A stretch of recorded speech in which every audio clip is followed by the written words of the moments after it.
एक दिन गौतम बुद्ध अपने शिष्यों के साथ कुटिया में बैठे थे। सभी शिष्य आज जानना चाहते थे कि मोक्ष कैसे प्राप्त किया जा सकता है।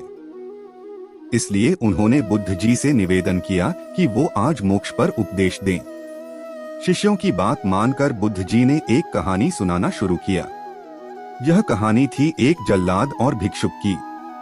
अपने राज्य का मुख्य जल्लाद, जिसने बहुत से गुनाहगारों को दंड दिया था, अब वह रिटायर होकर राज्य से बाहर एक कुटिया बनाकर अपना जीवन व्यतीत कर रहा था। उसे हमेशा लगता था कि उसने कितने लोगों की हत्या की है, वह कितना पापी है। ऐसे ख्यालों से वह हमेशा घिरा रहता था। वह अपना सारा दिन पश्चाताप में ही गुजारता था। एक दिन वह रोज की तरह इन्हीं ख्यालों में खोया हुआ खाना खाने के लिए थाली परोस रहा था। तभी उसको दरवाजे से किसी की आवाज आई। उसने बाहर जाकर देखा तो एक भिक्षुक खड़ा था। भिक्षुक के चेहरे को देखकर ही जल्लाद समझ गया कि भिक्षुक बहुत ही लंबी साधना के बाद आज उठा है और भूख से व्याकुल भी है। जल्लाद के मन में आया कि जिंदगी भर तो मैंने बस हत्याएं ही की हैं। आज मौका मिला है कुछ पुण्य कमाने का, तो इसे गंवाना नहीं चाहिए। उसने भिक्षुक को अंदर बुलाया और अपनी खाने की थाली उसे दे दी। भिक्षुक खाना देखकर बहुत प्रसन्न हुए। भर पेट भोजन करके भिक्षुक ने जल्लाद से बातचीत शुरू की। जल्लाद ने भिक्षुक को अपने जीवन की सारी कहानी सुनाई।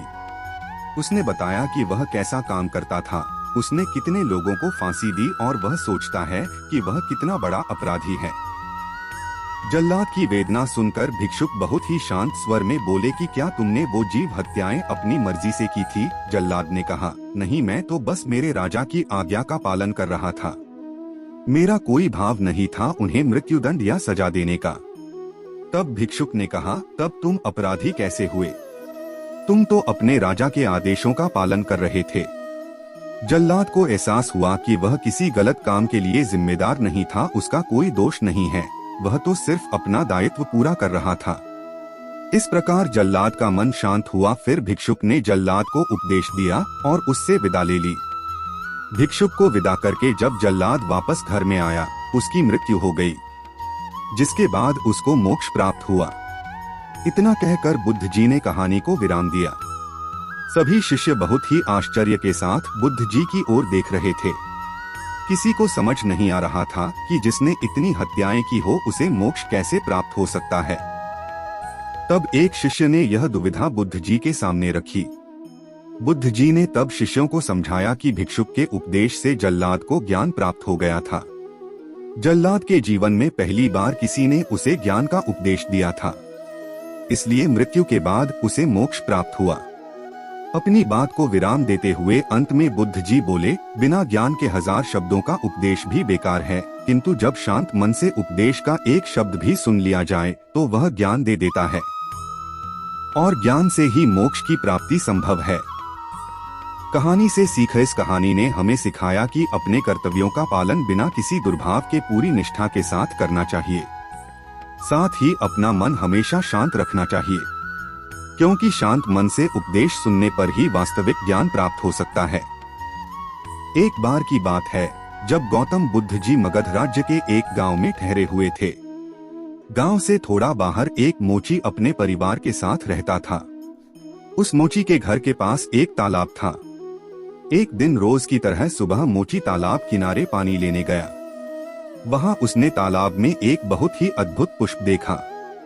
वह पुष्प देखने में बहुत ही सुंदर था और चमत्कारिक भी प्रतीत हो रहा था। मोची ने तुरंत ही अपनी पत्नी को बुलाया और वह पुष्प उसे दिखाया। मोची की पत्नी आध्यात्मिक और धर्म में आस्था रखने वाली थी। वह पुष्प को देखते ही समझ गई कि जरूर कल यहाँ से गौतम बुद्ध जी गुजरे होंगे, उन्हीं के प्रताप से यह पुष्प खिला है। पुष्प को चमत्कारिक मानकर मोची ने एक योजना बनाई। उसने अपनी योजना के बारे में पत्नी को बताया कि वह इस पुष्प को राजा को देगा और उनसे खूब सारी स्वर्ण मुद्राएं लेगा। उसकी पत्नी ने भी सोचा कि यह पुष्प उनके किसी काम का नहीं है, इसे राजा को ही दे दो, कम से कम कुछ कमाई तो होगी। पत्नी की सहमति के बाद मोची राजमहल की ओर निकल गया। राजमहल के रास्ते में उसे एक व्यापारी मिलता है। मोची के हाथ में पुष्प देखकर वह रुक जाता है। वह मोची से पूछता है कि भाई ये पुष्प लेकर कहाँ जा रहे हो। मोची कहता है कि मैं यह पुष्प लेकर राजा के पास जा रहा हूँ। इसे राजा को भेंट करके मैं राजा से मुँह मांगा इनाम लूंगा। व्यापारी ने मोची को प्रस्ताव दिया कि तुम ये पुष्प मुझे दे दो, बदले में मैं तुम्हें 100 स्वर्ण मुद्राएं दूंगा। मोची सोच में पड़ गया।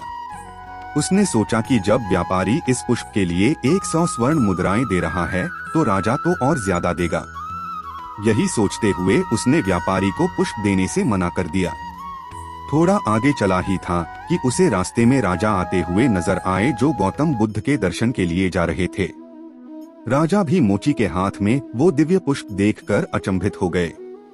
राजा ने मोची को पुष्प के बदले 1000 स्वर्ण मुद्राएं देने के लिए कहा। यह सुनते ही मोची के मन में एक अजीब सी चेतना आई और वह राजा को पुष्प न देकर दौड़ता हुआ सीधे महात्मा बुद्ध के पास जा पहुंचा। महात्मा बुद्ध जी मोची को देखकर हैरत में पड़ गए। उन्होंने मोची से पूछा तो मोची ने उन्हें सारी बात बताई। इसके बाद मोची ने वह पुष्प महात्मा गौतम बुद्ध के चरणों में अर्पित किया और उनसे कहा कि पहले तो मेरे मन में पुष्प को देखकर लालच आ गया था, लेकिन अब मैं समझ गया हूँ कि जिसकी छाया पड़ने से ही एक पुष्प इतना दिव्य हो गया हो, अगर उसकी शरण में मैं चल